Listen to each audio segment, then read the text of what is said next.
Welcome back friends. आज हम राष्ट्रीय आंदोलन के आगामी पार्ट पर चर्चा करेंगे। इससे पूर्व हमने देखा कि भारतीय राष्ट्रीय आंदोलन के बीज किस प्रकार से भारतीय जनता में पनपे। हमने देखा 1857 की क्रांति का इम्पैक्ट हमारे पर व्यापक रूप से पड़ा। उसके पश्चात पाश्चात्य शिक्षा ने भी वो कारगर काम किया जिससे कि लोगों के अंदर भारतीय साहित्य को, भारतीय लेखन शैली को पढ़ के उन्होंने ये जाना कि हम कितने महान व्यक्तित्व के लोग रहे हैं और हमने अपने जीवन को किस प्रकार से सादा जीवन, उच्च विचार आदि विचारों को किस प्रकार अंगीकृत करके हम आगे बढ़े हैं। फिर हमने देखा विदेश में जो क्रांतियाँ हुई थी, जैसे रसिया की क्रांति, फ्रांस की क्रांति, उनसे भी हमको ये सीखने को मिला कि अगर हम क्रांति का रूप अपनाते हैं या रूप लेते हैं तो हम अंग्रेजी शासन को उखाड़ फेंकेंगे और हमारी स्वयं का शासन हम प्राप्त कर सकते हैं। फिर हमने देखा धार्मिक और सामाजिक पुनर्जागरण का जो अग्रदूत के रूप में राजा राम मोहन राय, दयानंद सरस्वती, महादेव गोविंद रानाडे जो आए, उनसे किस प्रकार से हमें सहायता मिली कि हम हमारी वैदिक संस्कृति को जान सकें। तो इन सबको हमने पढ़ा, समझा कि ये कौन कौन से कारण थे जिनसे राष्ट्रीय आंदोलन में राजनीतिक, सामाजिक और आर्थिक, धार्मिक चेतना हमारे अंदर जागृत हुई। उसके पश्चात हम थोड़ी सी चर्चा कर लेते हैं पुनः कांग्रेस की स्थापना जो 1885 में हुई थी। उससे पूर्व में कोई ऐसे संगठन थे या नहीं थे जिन्होंने एक माध्यम के रूप में अंग्रेज़ों तक हमारी मांगों को पहुंचाया या भारतीय नागरिकों की मांगों को पहुंचाया। तो उसमें हम सबसे पहले नाम लेते हैं ब्रिटिश इंडियन एसोसिएशन का, जो 1851 में स्थापित हुई थी। दूसरा नाम है इंडिया लीग, जो 1875 में स्थापित हुई थी। तीसरा नाम है इंडियन एसोसिएशन, जो 1876 में बनी थी। फिर अगला है पूना सार्वजनिक सभा, जो 1876 में बनी थी। और अगला और अंतिम है बॉम्बे प्रेसिडेंसी एसोसिएशन और महाजन सभा 1881। चूँकि यहाँ मेरा बताने का मोटिव ये है कि एग्ज़ाम में आपका जो सवाल आएगा वो इस प्रकार से आएगा कि कांग्रेस पूर्व किन्हीं 4 संगठनों के नाम बताइए। तो इनमें से आप कोई 4 संगठनों के नाम और उनकी डेट कि कब वो इस्टेब्लिश हुए उनको आपको लिखना है। तो ये इम्पोर्टेंट है, आप थोड़ा ध्यान रखेंगे। अब इसके बाद हम थोड़ी चर्चा कर लेते हैं, विस्तृत चर्चा ही करेंगे भारतीय राष्ट्रीय कांग्रेस या आईएनसी की हम चर्चा कर लेते हैं, क्योंकि भारतीय राष्ट्रीय कांग्रेस का जो इम्पैक्ट राष्ट्रीय मूवमेंट में रहा, नेशनल मूवमेंट में रहा, वो बहुत ही ज़बरदस्त या बहुत ज़्यादा मात्रा में रहा और इसी के इर्द गिर्द हमारा पूरा राष्ट्रीय आंदोलन घूमता है। तो हमको सबसे पहले देखना पड़ेगा कि भाई राष्ट्रीय जो कांग्रेस थी, भारतीय राष्ट्रीय कांग्रेस थी, उसकी स्थापना कब हुई और इसके जो उद्देश्य थे, मोटिव था इसको इस्टेब्लिश करने का, वो क्या था। तो हम देखेंगे भारतीय राष्ट्रीय कांग्रेस की स्थापना कब हुई। 28 दिसंबर 1885 को हुई। और इसके जो विचार था, आईएनसी का जो विचार था, वो एक अंग्रेज़ था जिसे हम ए.ओ. ह्यूम के नाम से जानते हैं। उन्होंने ये विचार दिया था। अब सबसे पहले जो इसका अधिवेशन था, जो फर्स्ट अधिवेशन हुआ इसका, वैसे तो बम्बई में हुआ था लेकिन पहले ये पूना में होना था। ये आप थोड़ा सा ध्यान रखेंगे कि पहले कहाँ होना था, पूना में होना था। लेकिन पूना में उस समय भयंकर प्लेग फैल गया और प्लेग की वजह से वहाँ से इसको स्थगित करके बम्बई में इसका फर्स्ट अधिवेशन किया गया। और उस अधिवेशन कहाँ हुआ, ये गोकुल दास तेजपाल संस्कृत कॉलेज के अंदर ये हुआ था। क्या प्रथम अधिवेशन हुआ था, जिसकी अध्यक्षता की थी व्योमेश चंद्र बनर्जी ने की थी। तो भारतीय राष्ट्रीय कांग्रेस का प्रथम अधिवेशन मुंबई में हुआ, 28 दिसंबर 1885 को हुआ और गोकुलदास तेजपाल संस्कृत कॉलेज में हुआ। और इसके प्रथम अध्यक्ष कौन बने, व्योमेश चंद्र बनर्जी बने।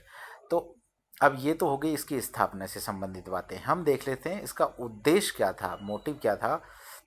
इसका उद्देश्य था समस्त देशवासियों में राष्ट्रीयता की भावना का पोषण करना। क्या करना? राष्ट्रीयता की भावना का पोषण करना, देश हित में कार्य करने वाले व्यक्तियों को एक मंच प्रदान करना। मतलब पूरे भारत देश में जितने भी लोग देश हित के लिए कार्य करना चाहते थे, या जो भी नेशनल मूवमेंट से जुड़े हुए लोग थे, जो भी सामाजिक सुधार से जुड़े हुए लोग थे, उनको एक मंच प्रदान करना, एक स्थान प्रदान करना जहाँ से वो अपनी बात को आगे प्रेषित कर सकें। दूसरा था महत्वपूर्ण सामाजिक विषयों पर आम सहमति बनाना, यानी किसी कार्य को करने के लिए सभी लोगों की राय को एक राय बनाकर कार्य करने के लिए भी ये मंच कारगर हुआ। तो आप ये लिख देंगे उद्देश्य के अंदर कि इसका उद्देश्य ये था। अब इससे रिलेटेड एक क्वेश्चन बनता है सेफ्टी वॉल्व की अवधारणा, उसको भी हम देख लेते हैं। एग्जाम में अभयदीप की अवधारणा या सेफ्टी वॉल्व की अवधारणा भी कई बार आती है, तो इसको आप थोड़ा सा देख लेंगे। जब 1885 में कांग्रेस का जन्म हुआ तो लोग कहते हैं उस समय की एक विचारधारा जो बनी थी अभयदीप की अवधारणा की, उसमें ये कहते हैं कि ब्रिटिश साम्राज्य की रक्षा के लिए इसका निर्माण हुआ था। और ये सोची समझी बात थी लॉर्ड लिटन के टाइम की, क्योंकि लॉर्ड लिटन की दमनात्मक जो नीतियां थी उनकी समाप्ति के बाद हुआ ये था कि भारत में क्रांति का भय पूरी तरह व्याप्त हो चुका था, या भारत क्रांति के समीप पहुंच चुका था। यानी कि हमारे भारतीय लोगों के मन के अंदर जो असंतोष की धारणा थी वो प्रबल स्तर पर थी, और वो कभी भी एक विद्रोह के रूप में फूट सकती थी। तो जो एहो ह्यूम है, उन्होंने एक ऐसे मंच को तैयार करने की सोची कि एक ऐसे बहुत सारे प्रबुद्ध लोगों का मिलके एक ऐसे मंच बनाया जाए जिससे कि लोगों की बातों को एक सेतु के माध्यम से अंग्रेजों तक पहुंचाया जा सके, जिससे कि जो उनके अंदर असंतोष बना हुआ है वो असंतोष समाप्त किया जा सके। भारतीय जनता की दयनीयता, दरिद्रता और शिक्षित नवयुवकों का घोर असंतोष क्रांति का रूप ग्रहण करने वाला था। तो ऐसी स्थिति में ओ ह्यूम को ये अपने विश्वसनीय सूत्रों से ज्ञात हुआ कि जो क्रांति होने वाली है उसको एक मंच के माध्यम से ही समाप्त किया जा सकता है। तो ह्यूम साहब जब जन आंदोलन की इस क्रांतिकारी भावना से बहुत चिंतित हुए, तो उन्होंने जनता से असंतोष को क्रांति का रूप ग्रहण करने से रोकने के लिए अभयदीप को जन्म दिया, जो कि अभयदीप के रूप में क्या थी? कांग्रेस थी। तो ये तो इसका एक पक्ष हो गया कि जो हमने अंग्रेजी नज़रिए से देखा कि अंग्रेज़ों को लगा कि हम एक ऐसे मंच को तैयार करते हैं जो आईएनसी की स्थापना करते हैं, जो कारण था लिटन की दमनात्मक नीतियां और भारतीय जनता में घोर असंतोष। तो उसको समाप्त करने के लिए एक ऐसे मंच को निर्मित करें जिससे कि वो उनका जो क्रांति की भावना है वो खत्म हो जाए। तो हो सकता है कहीं ना कहीं इसमें कुछ ना कुछ सच्चाई रही हो, क्योंकि किसी चीज़ के बनने को उसका अपन मोटिव नहीं कह सकते, लेकिन जब वो काम करती है लोगों के लिए वो उसका असली मकसद मान सकते हैं, या वो उसकी असली पहचान मान सकते हैं।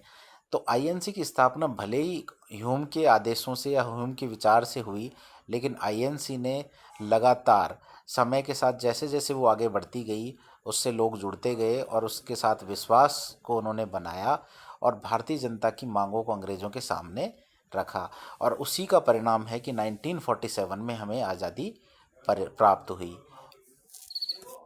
तो ठीक है, ये तो इसका एक पक्ष था। अब दूसरा हम देख लेते हैं उदारवादी राष्ट्रीय आंदोलन या उदारवादी विचारधारा। उदारवादी विचारधारा को भी हम देख सकते हैं 1885 लेकर 1905 तक की जो समय था, जो ड्यूरेशन थी, वो क्या थी? उदारवादी विचारधारा का कार्य समय था कि उस समय ये विचारधारा अधिक प्रबल रही 1885 से लेकर 1905 तक। और उसका कारण था कि कांग्रेस के 20 वर्षों के जो प्रारंभिक काल था, शुरुआती काल था, उसमें नरम राष्ट्रीयता की भावना की प्रधानता रही। क्या रही? नरम राष्ट्रीयता की प्रधानता रही। उदारवादियों के अपने तरीके थे काम करने के, वो क्रांतिकारी विचारों में विश्वास नहीं रखते थे। तो इस युग में कांग्रेस किसी भी रूप में क्रांतिकारी संस्था नहीं थी। वो ब्रिटिश साम्राज्य के प्रति विश्वास और सहयोग की नीति अपनाए हुए थी।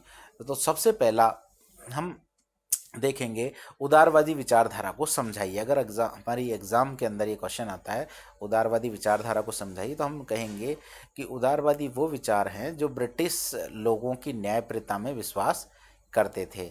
उदारवादी अपने क्रांतिकारी विचारों का किसी भी रूप में समर्थन नहीं करते थे, और उनकी जो कार्य करने की शैली थी वो थी याचना, स्मृति पत्र, प्रतिनिधि मंडल। इनके आधार पर वो जनता को अधिकार दिलवाने का प्रयत्न करते थे। किनके आधार पर? याचना, स्मृति पत्र, प्रतिनिधि मंडल आदि के द्वारा वो अपनी क्या करते थे? जनता को उनके अधिकार दिलाने का प्रयत्न करते थे। वो हिंसक तरीके को कहीं भी उन्होंने नहीं अपनाया और उसको विरोध करते थे, और अंग्रेजी शासन के प्रति उनका विश्वास था और न्यायप्रियता को बहुत श्रेष्ठ मानते थे कि अंग्रेज बहुत ही न्यायप्रिय व्यक्ति हैं। अब हम देख लेते हैं इसमें कुछ जो उदारवादी नेता है वो कौन कौन थे। तो उदारवादी नेताओं में है दादा भाई नौरोजी, फिरोज शाह मेहता, सुरेंद्र नाथ बनर्जी और गोपाल कृष्ण गोखले प्रमुख स्थान रखते हैं। इसमें एक नाम और जोड़ सकते हैं आप, महादेव गोविंद रानाडे। दादा भाई नौरोजी, महादेव गोविंद रानाडे, फिरोज शाह मेहता, सुरेंद्र नाथ बनर्जी और गोपाल कृष्ण गोखले को आप प्रमुख उदारवादी नेताओं के रूप में मान सकते हैं। एग्जाम में आपके सवाल ऐसे भी आ सकता है कि उदारवादी विचारधारा को समझाइए। हो सकता है आपके एग्जाम में आ जाए किन्हीं 4 उदारवादी नेताओं के नाम बताइए, तो आप नाम बता देंगे। फिर एग्जाम में आ जाए कि उदारवादी नेताओं की या उदारवादी विचारधारा की कार्यशैली को समझाइए, तो कार्यशैली आप बता देंगे याचना, प्रतिनिधि मंडल और स्मृति पत्र, ये उनकी कार्यशैली थी। सवाल आए कि अंग्रेजी शासन के प्रति उनका क्या दृष्टिकोण था, तो आप बताएंगे अंग्रेजी शासन में वो पूर्ण विश्वास रखते थे और अंग्रेजी शासन की न्यायप्रियता को वो सर्वोपरि मानते थे कि वो न्यायप्रिय लोग हैं। धन्यवाद। इससे आगे के चैप्टर को फिर हम आगे देखेंगे कल। शुभ रात्रि।